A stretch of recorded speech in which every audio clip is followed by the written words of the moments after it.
সকালে তল্লাশি চালাতে গিয়ে আক্রান্ত হলেন ইডি আধিকারিকরা।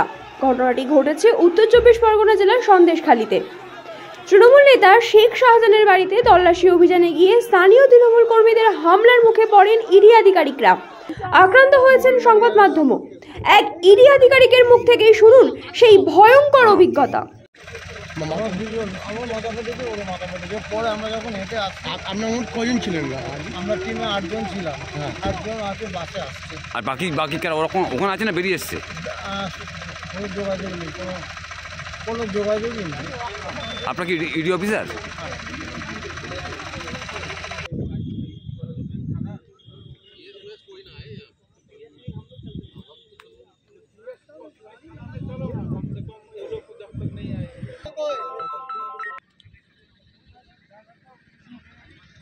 আরে ওখানে দুজনকে আটকে রেখেছে সাংবাদিকদের।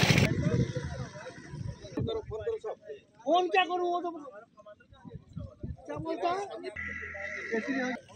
अभी तो सब सब इधर धरो भाग रहा है सर। अभी वहाँ मेरे को रास्ता में दो